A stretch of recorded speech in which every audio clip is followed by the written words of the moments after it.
tidak ada seorang pun yang bisa membuatmu merasa rendah tanpa persetujuanmu. Eleanor Roosevelt. Kamu selalu ada untuk mereka. Ketika mereka butuh bantuan, kamu yang pertama datang. Ketika mereka dalam masalah, kamu yang merelakan waktu dan tenaga. Tapi coba tanyakan pada dirimu, kapan terakhir kali mereka ada untukmu? Kapan terakhir kali mereka bertanya kabarmu tanpa ada kebutuhan di baliknya? Ini adalah realitas pahit yang dialami jutaan orang. Dimanfaatkan oleh orang-orang yang mereka anggap dekat. Bukan dengan kekerasan atau ancaman, tetapi dengan cara yang lebih halus, dengan memanipulasi kebaikanmu, dengan mengeksploitasi ketidakberanianmu untuk menolak, dengan membuat kamu merasa bahwa memberikan segalanya adalah kewajiban. Hari ini, kita akan membuka 5 tanda krusial yang menunjukkan kamu sedang dimanfaatkan. Dan yang lebih penting, bagaimana kamu bisa keluar dari jebakan ini tanpa merasa bersalah. Tekan subscribe, karena setiap video adalah perlindungan untuk harga diri dan masa depanmu.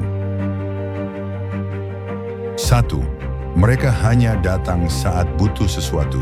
Tanda pertama dan paling jelas, mereka menghubungimu hanya ketika ada kepentingan. Ponselmu berbunyi, kamu lihat namanya, dan dalam sekejap kamu sudah tahu mereka pasti butuh sesuatu. Bukan untuk menanyakan kabar, bukan untuk berbagi cerita, tapi untuk meminta bantuan, uang, koneksi, atau apapun yang kamu punya. Ingat ini. Orang yang hanya datang saat butuh sesuatu bukanlah teman. Mereka adalah pelanggan yang tidak pernah membayar. Perhatikan polanya. Ketika kamu sedang senang dan ingin berbagi kebahagiaan, mereka tidak tertarik. Ketika kamu sedang susah dan butuh telinga untuk mendengar, mereka sibuk. Tapi begitu mereka punya masalah, jadwal mereka tiba-tiba kosong untuk meneleponmu berjam-jam. Ini bukan persahabatan atau hubungan yang seimbang. Ini adalah transaksi satu arah di mana kamu selalu berada di posisi pemberi dan mereka selalu di posisi penerima. Dan yang lebih menyakitkan, begitu kebutuhan mereka terpenuhi, mereka menghilang lagi sampai permintaan berikutnya. Jika kamu merasa seperti mesin ATM emosional dan material bagi seseorang, kamu tidak salah, sangka kamu memang sedang dimanfaatkan. 2. Mereka membuat kamu merasa bersalah saat menolak. Tanda kedua adalah manipulasi rasa bersalah. Setiap kali kamu mencoba menetapkan batasan, setiap kali kamu bilang tidak karena kamu benar-benar tidak bisa, mereka membuat kamu merasa seperti orang terburuk di dunia. Tandai ini, manipulator ahli tidak akan memaksamu dengan ancaman, mereka memaksamu dengan rasa bersalahmu sendiri. Contohnya, aku kira kamu sahabatku, mereka bilang dengan nada kecewa yang dibuat-buat. Kalau posisinya terbalik, aku pasti akan membantu kamu. Atau yang lebih halus, oke deh, aku mengerti kamu sibuk. Aku cari cara lain saja. Dengan nada yang membuat kamu merasa egois dan kejam. Ini adalah guilt tripping atau taktik klasik manipulasi yang memanfaatkan empati dan kebaikanmu. Mereka tahu kamu tidak suka mengecewakan orang, dan mereka mengeksploitasi kelemahan itu. Mereka menciptakan narasi di mana kamu adalah penjahat jika tidak memenuhi keinginan mereka, padahal mereka yang tidak menghargai batasanmu. Ingat satu hal penting, menolak permintaan seseorang bukan berarti kamu jahat. Kamu punya hak untuk memprioritaskan dirimu sendiri. Jika seseorang membuat kamu merasa bersalah karena menjaga diri sendiri, mereka tidak peduli dengan kesejahteraanmu, mereka hanya peduli dengan apa yang bisa mereka ambil darimu. 3. Usahamu tidak pernah dihargai. Tanda ketiga, minimnya atau bahkan tidak adanya apresiasi. Kamu sudah membantu mereka berkali-kali, sudah mengorbankan waktu, tenaga, bahkan uang. Tapi ucapan terima kasih yang tulus, pengakuan atas pengorbananmu, hampir tidak ada. Ketika bantuanmu dianggap sebagai kewajiban, bukan kebaikan, kamu sudah tidak lagi dihargai, tapi kamu dieksploitasi.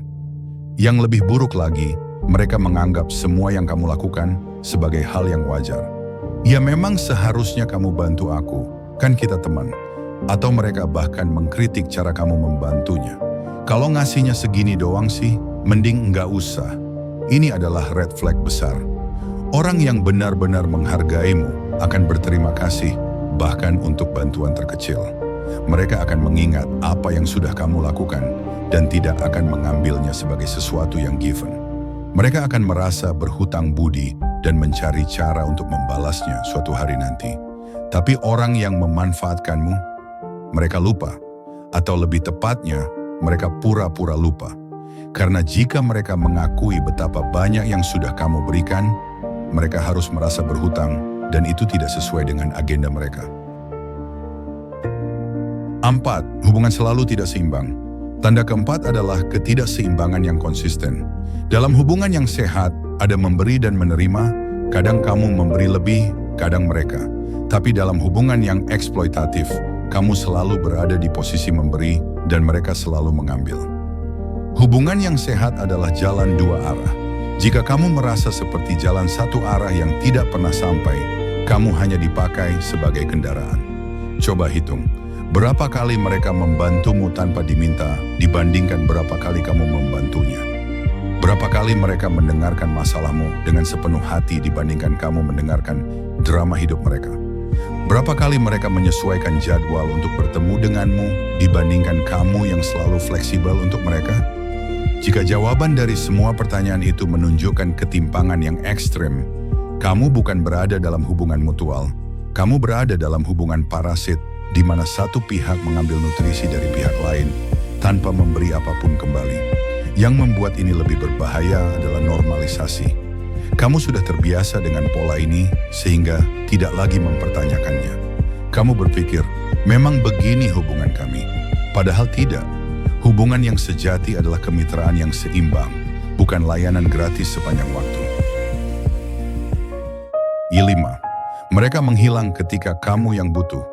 Tanda kelima dan paling menyakitkan, ketidakhadiran mereka saat kamu yang membutuhkan. Ini adalah ujian sejati dari sebuah hubungan. Ketika hidupmu hancur, ketika kamu sedang benar-benar terpuruk dan butuh seseorang untuk bersandar, di mana mereka? Teman sejati terlihat bukan saat kamu merayakan kesuksesan, tapi saat kamu menghadapi kehancuran. Mereka tiba-tiba sibuk, ponsel mereka tiba-tiba jarang aktif. Mereka baca pesanmu, tapi balasnya berjam-jam kemudian dengan alasan yang dibuat-buat. Maaf ya, aku lagi banyak pikiran sendiri. Atau yang lebih jujur tapi lebih menyakitkan, mereka tidak membalas sama sekali. Ini bukan kebetulan, ini adalah pilihan sadar. Mereka tahu kamu butuh bantuan, tapi mereka memilih untuk menjauh karena sekarang giliran mereka yang harus memberi, dan itu bukan bagian dari kesepakatan dalam benak mereka. Mereka hanya mau hubungan di mana mereka yang menerima, bukan memberi. Bayangkan, selama ini kamu selalu ada untuknya. Kamu rela begadang mendengarkan curhatnya, kamu rela meminjamkan uang saat mereka kesusahan, kamu rela membatalkan rencanamu demi mereka. Tapi saat kamu yang jatuh, mereka tidak ada. Saat kamu yang membutuhkan telinga untuk mendengar, mereka tuli. Saat kamu yang butuh bantuan, mereka lenyap. Ini bukan hanya tanda kamu dimanfaatkan, tapi ini adalah bukti konkret bahwa mereka tidak pernah peduli sejak awal. Intinya, kita telah membahas 5 tanda krusial. Mereka hanya datang saat butuh sesuatu, memanipulasi rasa bersalahmu saat kamu menolak, tidak pernah menghargai usahamu, hubungan yang selalu tidak seimbang, dan mereka menghilang ketika kamu yang membutuhkan mereka. Kamu tidak egois karena menjaga diri sendiri. Kamu bijaksana karena menolak dieksploitasi. Jika semua atau sebagian besar tanda ini ada dalam hubunganmu dengan seseorang, inilah saatnya untuk mengambil langkah. Bukan langkah yang dramatis atau penuh konfrontasi, tetapi langkah yang tegas dan bijaksana untuk melindungi dirimu. Pertama, mulailah menetapkan batasan. Katakan tidak tanpa memberikan alasan panjang lebar. Maaf, aku tidak bisa adalah kalimat lengkap. Kedua, kurangi ketersediaanmu secara bertahap. Kamu tidak perlu selalu tersedia untuk mereka. Ketiga, investasikan energi dan waktumu untuk orang-orang yang benar-benar menghargaimu. Ingat, kebaikanmu adalah hadiah, bukan kewajiban. Waktu dan tenagamu berharga, jangan sia-siakan untuk orang yang tidak menghargainya. Kamu layak mendapatkan hubungan yang seimbang, yang saling menghormati, yang memberimu sebanyak kamu memberi. Melepaskan orang yang memanfaatkanmu mungkin terasa berat pada awalnya. Kamu mungkin merasa bersalah, mungkin merasa egois. Tapi percayalah, Melindungi diri sendiri dari eksploitasi bukanlah egois. Itu adalah bentuk penghargaan pada diri. Dan ketika kamu akhirnya melepaskan mereka, kamu akan merasakan kebebasan yang selama ini tidak pernah kamu rasakan. Jika video ini membukakan matamu, tekan tombol suka. Bagikan kepada mereka yang mungkin sedang berada dalam situasi yang sama. Dan jangan lupa subscribe untuk kebijaksanaan hidup yang lebih praktis. Terima kasih telah menonton. Sampai jumpa di video berikutnya. Jaga dirimu, hargai dirimu, dan ingatlah, kamu tidak ada di dunia ini untuk dimanfaatkan. Dan salam, tetap tenang,